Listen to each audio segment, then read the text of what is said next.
பொங்கல் வந்துருச்சு, பொங்கல் வந்துருச்சு, காப்பு கட்டலாமா? காப்பு கட்டுறது எதற்குனே தெரியாது, ஆனால் கட்டுறோம். நம்மளோட இல்லத்திலும் உள்ளத்திலும் இருக்கக்கூடிய எதிர்மறையை அழிக்கக்கூடிய போகி கொண்டாடிட்டு நம்ம வீட்டில் காப்பு கவசம் கட்டணும். மார்கழி மாதத்தில் சில்லுங்கிற பனியில் கிருமிகளோடு சேர்ந்து எதிர்மறை சக்திகளும் நம்ம வீட்டை நோக்கி வரும். அந்த எதிர்மறை சக்திகளை தடுத்து நிறுத்தக்கூடிய சித்தர்களின் சூட்சமம் தான் காப்பு கட்டுதல். அந்த காலத்தில் 7-8 பொருட்களை வச்சுருப்பாங்க. இப்போ எல்லாம் சிம்பிளாக 3 தான்.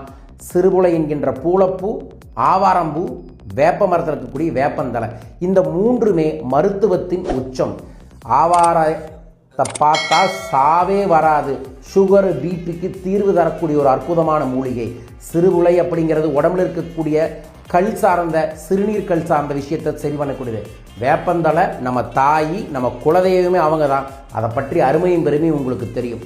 21 இடத்துல உங்கள் வீட்டை சுற்றி வச்சுட்டு வீட்டுக்குள்ளே ஒரு சிறு நெய் தீபமும், உங்கள் வீட்டுக்கு பக்கத்தில் இருக்கக்கூடிய ஏதோ ஒரு கோயிலில் ஒரு சிறு நெய் தீபமும் ஏற்றி வைத்துட்டு அன்றைய இரவு மஞ்சக்கலர் உணவு, குரு உணவுன்னு சொல்லக்கூடிய மகர சங்கராந்திக்கு மஞ்சக்கலர் உணவை தயார் பண்ணி வச்சுட்டு அதில் நெய் ஊற்றி சாமிக்கு படைக்கணும். அவரைக்காயும் அரசாணிக்காயும் வச்சு படைச்சிட்டு உங்களோட குலதெய்வத்தை வா தாயி எனக்கு நலந்தா தாயின்னு வேண்டிட்டு குடும்பத்தோடு உட்கார்ந்து சாப்பிட்டுட்டு நாளையிலிருந்து இனி நமக்கு தை பிறந்து வழிபிறந்து விட்டது, நல்லது நடக்கும் என்று பிரார்த்தியுங்க. அப்படியே நடக்கும். இதைய சரியா அனைவரும் கடைபிடியுங்க. இது வெறும் மூட நம்பிக்கை இல்லை, அறிவியல், மருத்துவம், சக்தி நிலை, ஆன்மீகத்தின் உச்சம். இதை அனைவரும் கடைபிடித்து வளம் பெறுங்கள். அனைவருக்கும் பொங்கல் திருநாள் நல்வாழ்த்துக்கள். ஆதி சித்தர்களின் சூட்சமங்களை தெரிந்து கொள்ள மறக்காமல் லைக் பண்ணி, ஷேர் பண்ணி, சப்ஸ்கிரைப் பண்ணுங்க. நன்றிகள் கோடி.